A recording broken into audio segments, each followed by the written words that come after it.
হবে যদি হঠাৎ করে মানুষের মধ্যে এক ভয়ানক জম্বি ভাইরাস ছড়িয়ে পড়ে, আর যারা জম্বি ভাইরাসে অলরেডি আক্রান্ত হয়ে গিয়েছে তারা সুস্থ মানুষকেও ইনফেক্টেড করে জম্বি বানিয়ে ফেলতে শুরু করে, এবং আপনি ও আপনার সাথে থাকা অনেকেই সেই জম্বির সাথে একটি ট্রেনের মধ্যে আটকা পড়ে যান। তাহলে কি আপনারা সেই জম্বিদের সাথে লড়াই করে শেষ পর্যন্ত টিকে থাকতে পারবেন? হ্যাঁ বন্ধুরা, আমি বলছিলাম 2016 সালে মুক্তি পাওয়া zombie thriller action movie train to Busan সম্পর্কে। আমি যখন এই মুভিটি এক্সপ্লেন করছি তখন এর IMDb রেটিং 7.6 আউট অফ 10। তো আর বেশি দেরি না করে চলুন ঢুকে পড়ি সিনেমার জাদুকরী জগতে।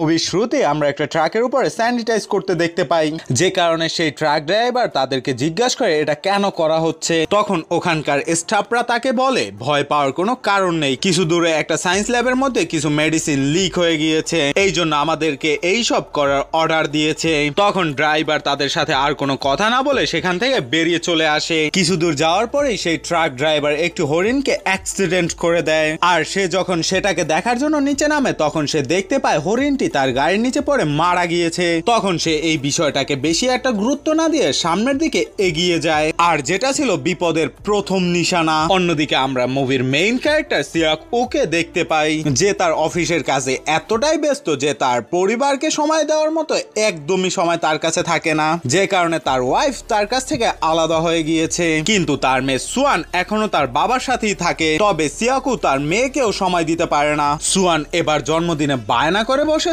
সে তার এবারের জন্মদিন তার মায়ের সাথে বুসানে বসে কাটাবে, যেটা সিয়াকু কিছুতেই মেনে নিতে পারছিল না। তখন তার মেয়ে সুয়ান তাকে জানায় সে যদি তাকে না নিয়ে যায় তাহলে সে একাই তার মায়ের কাছে বুসানে চলে যাবে, যে কারণে ইচ্ছা না থাকা সত্ত্বেও তার মেয়ের কথাই মেনে নিতে হয়। তাই তারা পরের দিন সকালে বুসানে যাওয়ার জন্য ট্রেন স্টেশনে চলে যায়, এবং সেখানে গিয়ে তারা বুসানের উদ্দেশ্যে রওনা দেওয়া একটা ট্রেনে উঠে বসে। আর আমরা দেখতে পারি যখন ট্রেনটি আস্তে আস্তে চলতে শুরু করে দেয় তখন হঠাৎ করে একটা মেয়ে সেখানে থাকা গার্ডের চোখ ফাঁকি দিয়ে লুকিয়ে ট্রেনে উঠে পড়ে, যার পায়ে একটা কামড়ের দাগ ছিল এবং সেখান থেকে চুল পরিমাণে রক্ত বের হচ্ছিল, এমনকি তার পুরো পা নীল হয়ে গিয়েছে।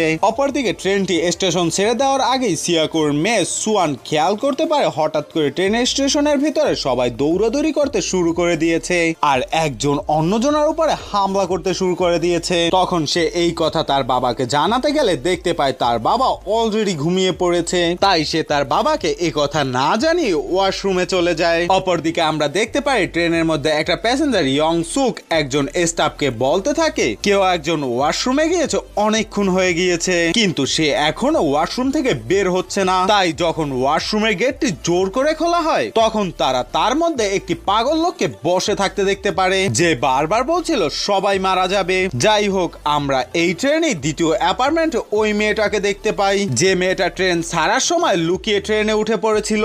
মেয়েটা এতটাই অসুস্থ ছিল যে মেয়েটা হঠাৎ করে বেহুশ হয়ে ওই ট্রেনে লুটিয়ে পড়ে, আর মেয়েটার এই অবস্থা দেখে ট্রেনের একজন স্টাফ তার কাছে দৌড়ে আসে এবং সাথে সাথেই এই বিষয়টি মেডিকেল ইমার্জেন্সি টিমের কাছে জানিয়ে দেয় এবং তাদেরকে বলে সাহায্য করার জন্য।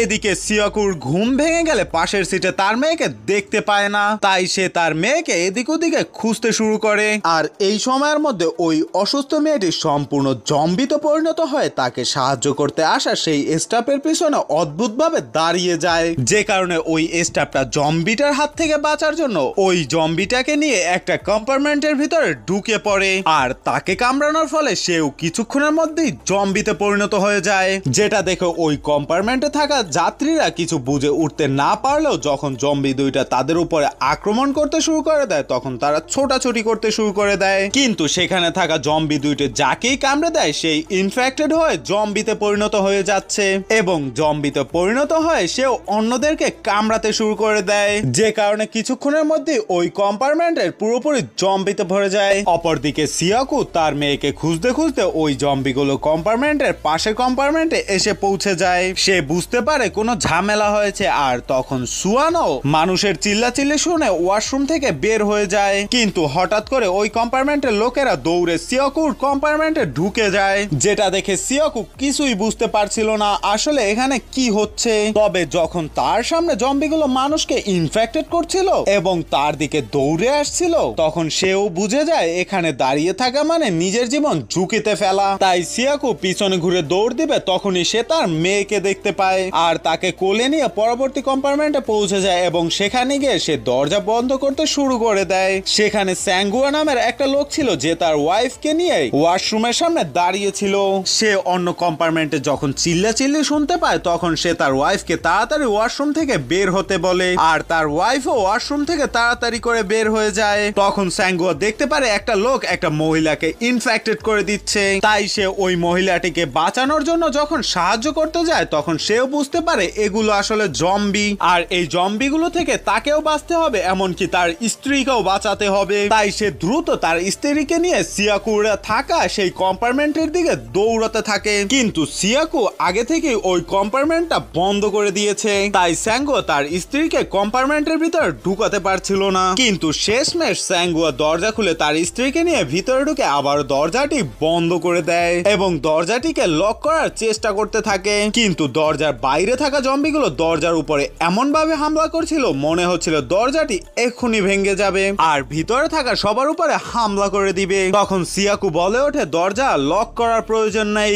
শুধু আমাদের দরজাটিকে কিছু একটা দিয়ে ঢেকে দিতে হবে, কারণ জম্বিগুলো দরজা খুলে কখনোই ভিতরে ঢুকতে পারবে না আর তারা মানুষ না দেখতে পেলে উত্তেজনাও কমে যাবে এবং আমাদের উপরে হামলা করবে না। এই জন্য লোকগুলো নিউজ পেপার দিয়ে দরজাটা পুরোপুরি ঢেকে দেয়, যে কারণে জম্বিরা তাদেরকে না দেখতে পেয়ে শান্ত হয়ে আক্রমণ করা বন্ধ করে দেয়। তখন স্যাঙ্গুয়া সিয়াকুকে তাদের কাছে ক্ষমা চাইতে বলে, কারণ জম্বিরা যখন তাদের উপরে আক্রমণ করছিল তখন সিয়াকু তাদেরকে বাইরে রেখেই দরজা বন্ধ করে দিয়েছিল। কিন্তু সিয়াকু তাদের কাছে ক্ষমা চাইতে একদমই অস্বীকার করে আর বলে ওই সময় নিজে কিভাবে বাঁচবো সেটাই তো মাথায় ধরছিল না, আর অন্যকে বাঁচাতে গিয়ে নিজে বিপদে পড়ার কোনো মানি হয় না। আর তখনই সেখানে ট্রেন কর্তৃপক্ষ অ্যানাউন্স করে ট্রেনটা সামনের স্টেশনে থামবে না। তখন সেখানে ইয়াংসু নামে একটা লোক ট্রেনের ক্যাপ্টেনের সাথে কন্ট্রাক্ট করে, বলতে থাকে আমাদের ট্রেনে কি চলছে সেটা কি আপনারা জানেন না, আপনারা যে করেই হোক ট্রেনটি থামানোর ব্যবস্থা করুন। তখন ক্যাপ্টেন তাকে জানায় আমরা কন্ট্রোল রুমের আদেশে সবকিছু করছি, তারপরও আমি দেখছি কি করা যায়। কিন্তু দেখা যায় তার কিছুক্ষণের পরেই ট্রেনটা পরবর্তী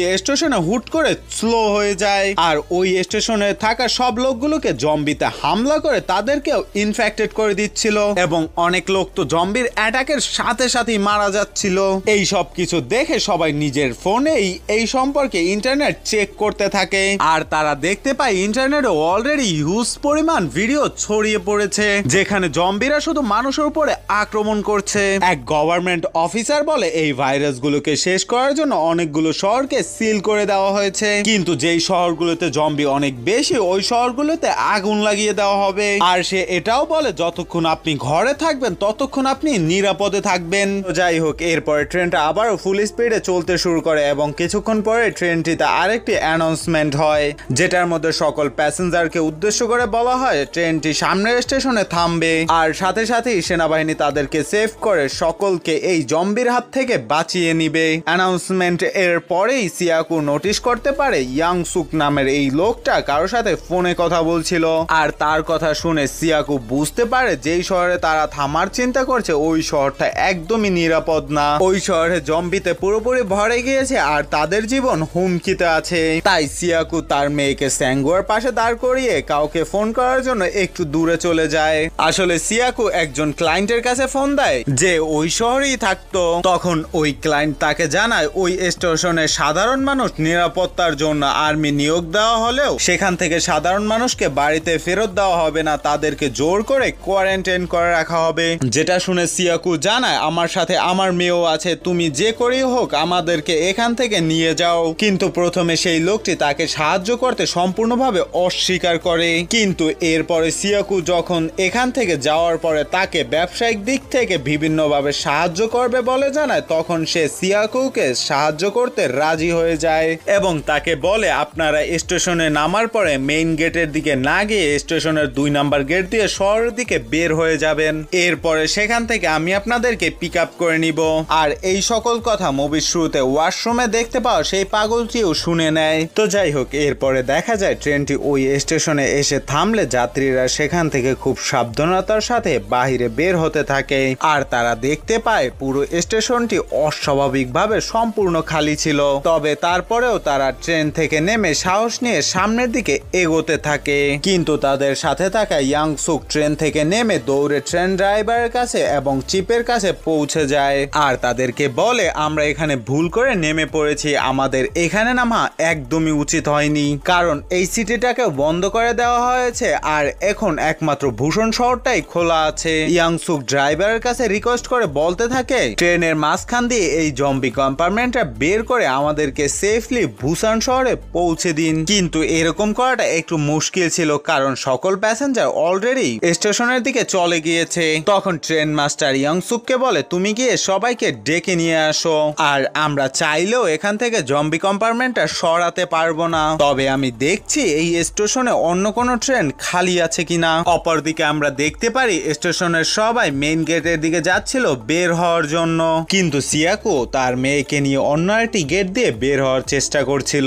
আর তাদের পিছনে সেই পাগল লোকটাও ছিল যে ট্রেনে বসে সিয়াকোর সকল কথা শুনে নিয়েছে। একটু সামনে যাওয়ার পরে সিয়াকোর মেয়ে তাকে জিজ্ঞাসা করে, আমরা এই দিকে কেন যাচ্ছি? তখন সিয়াকো তার মেয়েকে বলে, এই দিকে আমাদেরকে সাহায্য করার জন্য একজন লোক আসবে।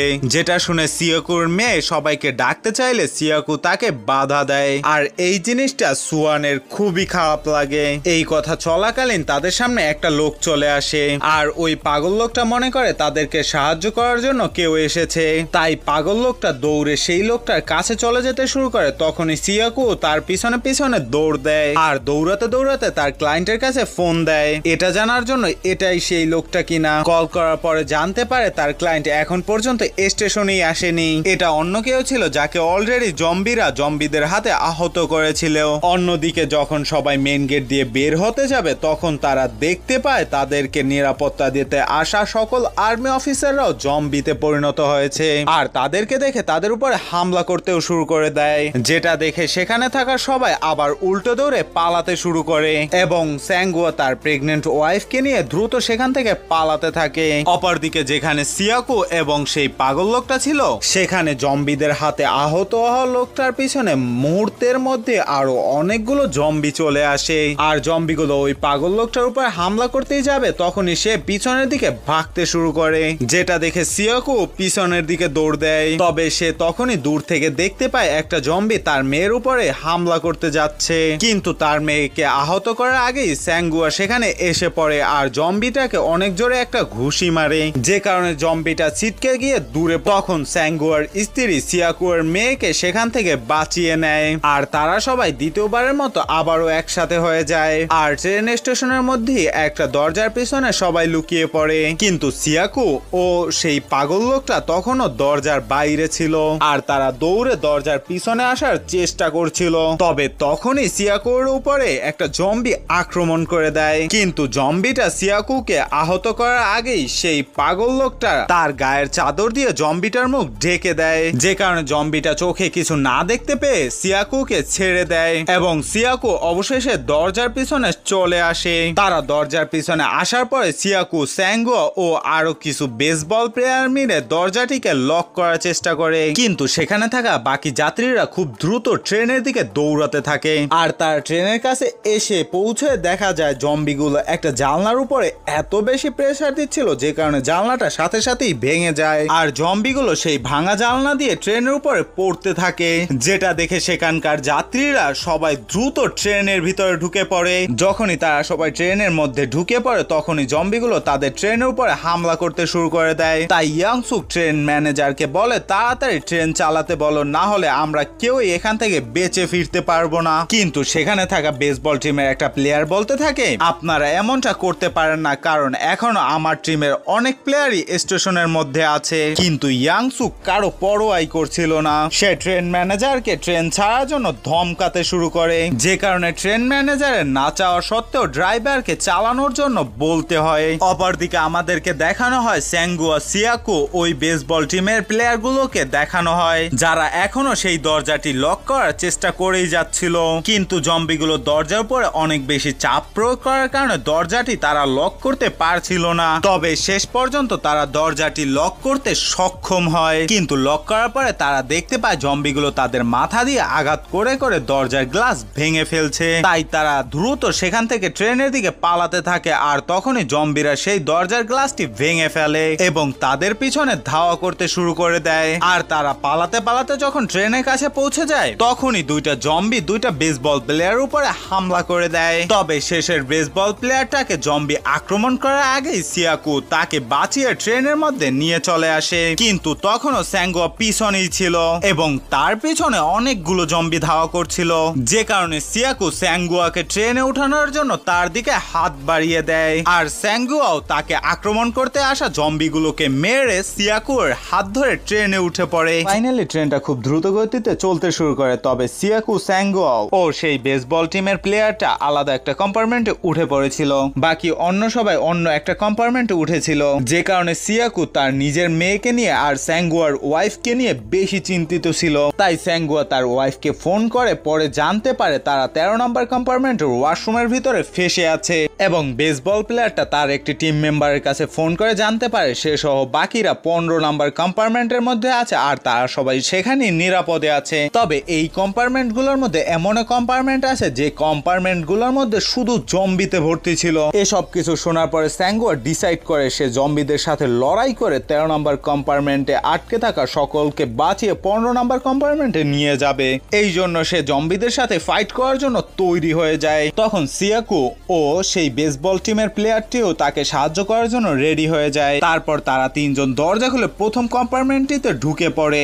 দরজা খোলার পরে আওয়াজ শুনে সব জম্বিগুলো তাদের দিকে আক্রমণ করতে শুরু করে দেয়। তখন তারাও সেই জম্বিগুলোকে মেরে সামনের দিকে এগোতে শুরু করে এবং শেষমেশ তারা সামনের কম্পার্টমেন্টটিতে পৌঁছে যায়। পৌঁছানোর পরে তারা দেখতে পায় সেই কম্পার্টমেন্টের যে জম্বিগুলো ছিল সবগুলো বেসবল টিমের সদস্য, যেটা দেখে ওই বেসবল প্লেয়ারটা পুরোপুরি শকড হয়ে যায়। নিজের বন্ধুদের এই অবস্থায় দেখে তাদেরকে আর মারতে পারে না। তখন স্যাঙ্গুয়া বেসবল প্লেয়ারটাকে প্যানিক হতে দেখে তাকে সামনে থেকে সরিয়ে নিজেই এই বেসবল প্লেয়ার জম্বিদের সাথে লড়াই করতে শুরু করে দেয়। আর সিয়াকু সেখান থেকে একটা বেসবল ব্যাট নিয়ে জম্বিগুলোকে মারতে শুরু করে। আর তখনই ট্রেনটি টানেলের মধ্যে ঢুকে যায়, যে কারণে ট্রেনের ভিতরে অন্ধকার হয়ে যায়। ট্রেনের ভিতর অন্ধকার হয়ে যাওয়ার কারণে জম্বিগুলো তাদের উপরে আক্রমণ না করে অদ্ভুত বিহেভ করতে থাকে এবং যেই দিকে আওয়াজ শুনতে পায় সেই দিকেই ঝাঁপিয়ে পড়ে। তখন তারা বুঝতে পারে জম্বিগুলো অন্ধকারে চোখে দেখতে পায় না এবং যেই দিকে আওয়াজ শুনতে পায় সেই দিকেই ঝাঁপিয়ে পড়ে। আর এই সুযোগটাকে কাজে লাগিয়ে তারা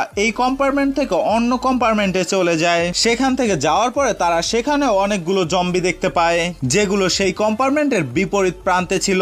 আর তখনই ট্রেনটি আবারও টানেলের ভিতরে ঢুকে পড়ে এবং তারা এই সুযোগটি ব্যবহার করে কম্পার্টমেন্টের ভিতরে ঢুকে সিটের পিছনে লুকিয়ে পড়ে। আর তখন সিয়াকুর একটি মোবাইল ফোন জম্বিদের বিপরীত সাইডে ছুঁড়ে মারে এবং সেটাই কল করতে থাকে। তাই সেই ফোনটিতে রিং বাজার কারণে জম্বিগুলো সেই আওয়াজের দিকে আকৃষ্ট হয়ে সেই দিকে ঝাঁপিয়ে পড়তে থাকে। আর এই সুযোগটাকে কাজে লাগিয়ে তারা সেই কম্পার্টমেন্ট থেকে নিরাপদে স্যাঙ্গুয়ার ওয়াইফ যে ওয়াশরুমের সামনে ফেসে আছে সেই ওয়াশরুমের সামনে চলে যায়, যেখানে স্যাঙ্গুয়ার ওয়াইফ, সিয়াকুর মেয়ে, সেই পাগল লোকটা এবং একজন বৃদ্ধ মহিলাও ছিল। সেখানে স্যাঙ্গুয়া তার ওয়াইফ ও সিয়াকু তার মেয়েকে দেখে স্বস্তির একটা নিঃশ্বাস ফেলে। আর বেসবল প্লেয়ারটা তার গার্লফ্রেন্ডের কাছে মেসেজ দিয়ে জানিয়ে দেয় আমি 13 নম্বর কম্পার্টমেন্ট পর্যন্ত পৌঁছে গিয়েছি আর কিছুক্ষণের মধ্যে 15 নম্বর কম্পার্টমেন্টেও পৌঁছে যাব।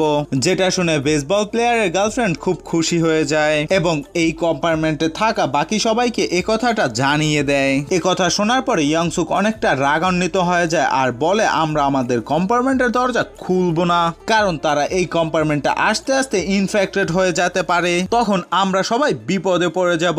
আর এটা শুনে মেয়েটা অনেক দুঃখী হয়ে যায়। অন্যদিকে আমরা দেখতে পারি 13 নম্বর কম্পার্টমেন্ট থেকে সবাই 15 নম্বর কম্পার্টমেন্টে যাওয়ার জন্য প্রস্তুতি নিচ্ছে।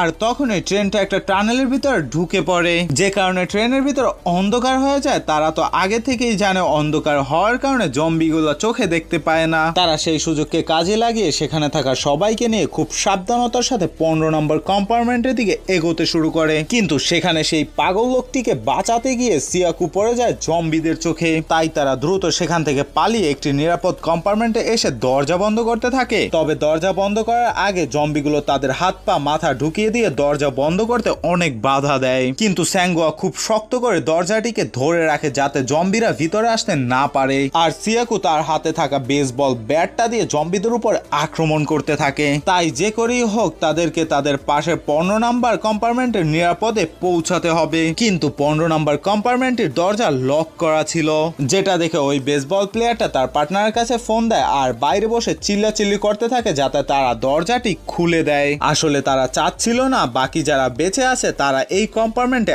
আসুক, তাই বাহিরে থাকা সেই বেসবল প্লেয়ারটি তার হাতে থাকা সেই বেসবল ব্যাটটা দিয়ে দরজার উপরে খুব জোরে জোরে আঘাত করতে থাকে। অপরদিকে ততক্ষণে স্যাঙ্গুয়া দরজা শক্ত করে ধরে রাখা অবস্থায় তার হাতের উপরে একটা জম্বি কামড়ে দেয়, আর তখনই সেই বেসবল প্লেয়ারটা দরজার উপরে আঘাত করতে করতে দরজাটি ভেঙে ফেলে, যে কারণে 15 নাম্বার কম্পার্টমেন্টের দরজাটিকে ব্লক করে রাখা সেই লোকগুলো দ্রুত একটি দরজার পিছনে চলে যায় আর সেই দরজাটিকে আটকাতে শুরু করে। কিন্তু দরজাটি আটকানোর আগেই সেই বেসবল প্লেয়ারটা দরজার ফাঁকে হাত ঢুকিয়ে দেয়। তবে 15 নাম্বার কম্পার্টমেন্টে থাকা ইয়াংসুক নামের সেই লোকটি এবং তার সাথে আরো কিছু লোক মিলে তাদেরকে বাইরের দরজায় আটকানোর আপ্রাণ চেষ্টা করে। অপরদিকে স্যাঙ্গো যে দরজাটি ধরে রেখেছিল জম্বিদের অতিরিক্ত চাপের কারণে সেই দরজাটিও ভেঙে যেতে শুরু করে। এইসব দেখে স্যাঙ্গো ডিসাইড করে সে কম্পার্টমেন্টের ভিতরে যাবে না, তাই সে সিয়াকুককে তাড়াতাড়ি কম্পার্টমেন্টের ভিতরে যেতে বলে আর তাকে তার ওয়াইফকে খেয়াল রাখতে বলে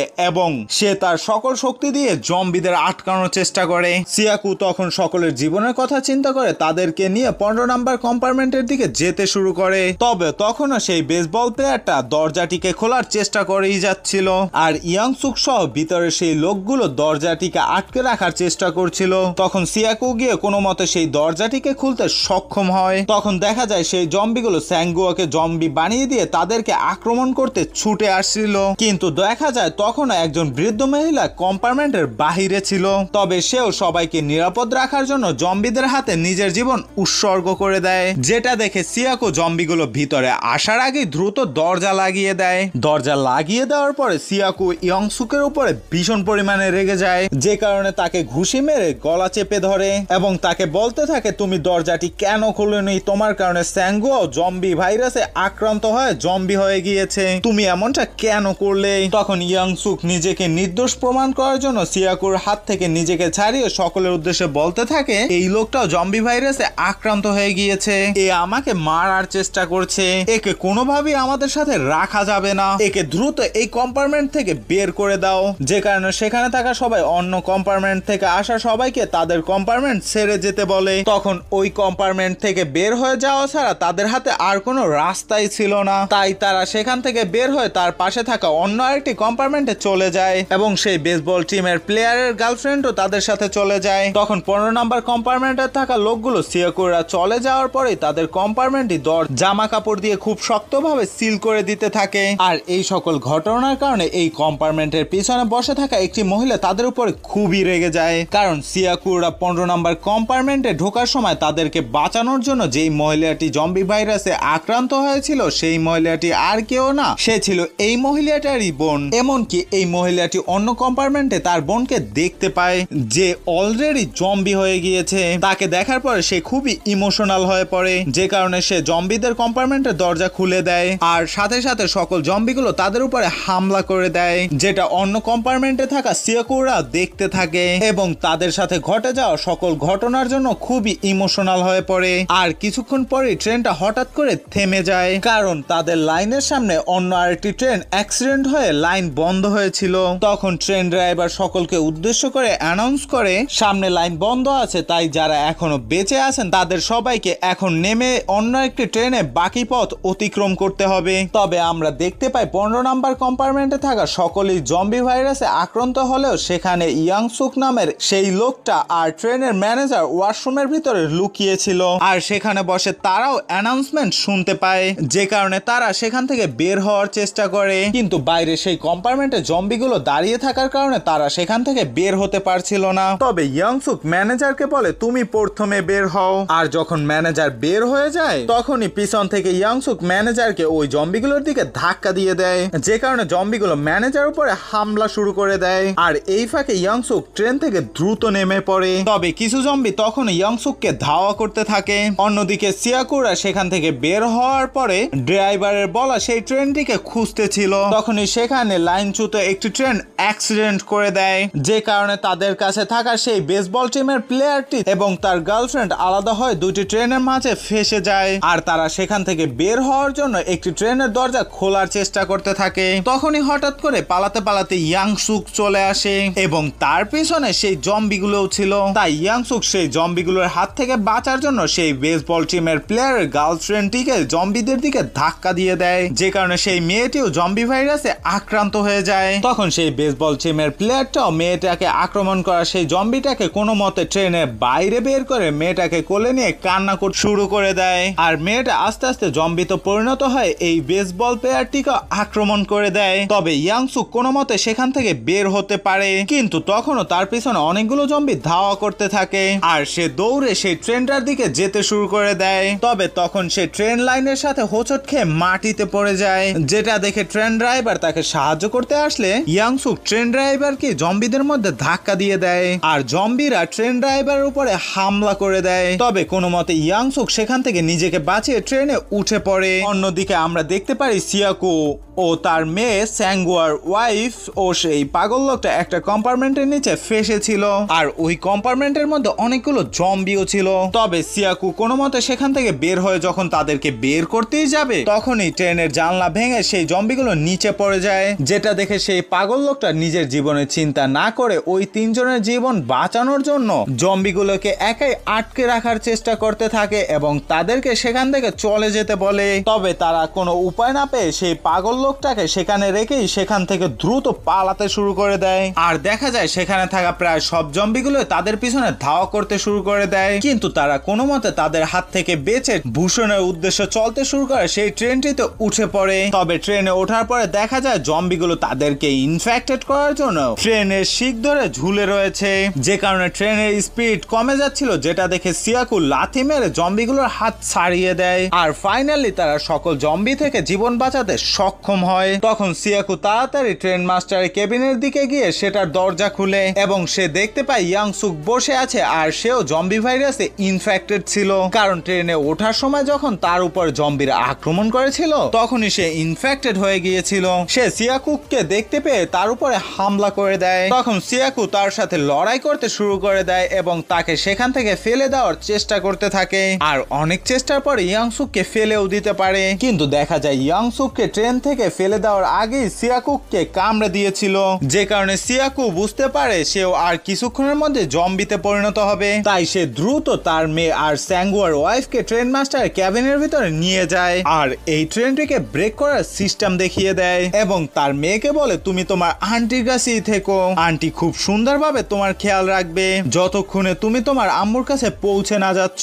এটা বলার পরে সে ট্রেন থেকে বের হয়ে যায় আর তখন তার মেয়ে খুব জোরে জোরে কান্না করতে থাকে, কারণ সে জানতো তার বাবা আর কোনোদিন ফিরে আসবে না এবং তারা ট্রেনে করে সামনের দিকে যেতে শুরু করে। কিন্তু কিছু দূরে যাওয়ার পরেই তারা দেখতে পায় রাস্তা ব্লক হয়ে আছে, যে কারণে তারা ট্রেনটিকে থামিয়ে দিয়ে ট্রেন থেকে নেমে পায়ে হেঁটে সামনের দিকে এগোতে শুরু করে এবং হাঁটতে হাঁটতে একটা টানেলের মধ্যে প্রবেশ করে। কিন্তু টানেলের বিপরীত সাইডে মিলিটারি অফিসাররা পাহারায় ছিল, কারণ তাদেরকে বলা হয়েছিল যদি কোনো ইনফেক্টেড লোক অথবা জম্বি এখান থেকে আসার চেষ্টা করে তাহলে তাদেরকে যেন গুলি করে মেরে দেওয়া হয়। আর যখন তারা তাদের দুইজনকে দেখতে পায় তখন সে এই বিষয়টি তাদের হেডকোয়ার্টারে জানিয়ে দেয়। তখন সেখানে থাকা তাদেরকে বলা হয় তারা দুইজনে যদি ইনফেক্টেড হয় তাহলে তাদেরকে যেন গুলি মেরে দেওয়া হয়, কিন্তু তখনও মিলিটারিরা বুঝতে পারছিল না তারা ইনফেক্টেড কিনা। তাই তারা এই বিষয়টিকে যখন আবারও হেডকোয়ার্টারে জানায়, হেডকোয়ার্টার থেকে তাদেরকে বলা হয় তাদের যেন গুলি মেরে দেওয়া হয়। তবে গুলি মেরে দেওয়ার আগেই সুয়ান একটি গান গেতে শুরু করে আর যেটা শুনে মিলিটারি অফিসাররা বুঝতে পারে তারা এখন পর্যন্ত জম্বিতে পরিণত হয়নি। তাই মিলিটারি অফিসাররা দ্রুত গিয়ে সেখান থেকে তাদেরকে রেস্কিউ করার জন্য চলে যায় আর সবাইকে ইমোশনাল করে দিয়ে এখানেই এই মুভির এন্ডিং হয়। তো বন্ধুরা, এই সিনেমাটি আপনাদের কাছে কেমন লেগেছে সেটা অবশ্যই কমেন্টে জানাতে ভুলবেন না। যদি ভালো লেগে থাকে তাহলে অবশ্যই একটি লাইক দেওয়ার চেষ্টা করবেন আর যারা আমার চ্যানেলে নতুন তারা আশা করি চ্যানেলটিকে সাবস্ক্রাইব করে বেল আইকনটি অন করে রাখবেন। সকলকে সম্পূর্ণ ভিডিওটি দেখার জন্য ধন্যবাদ।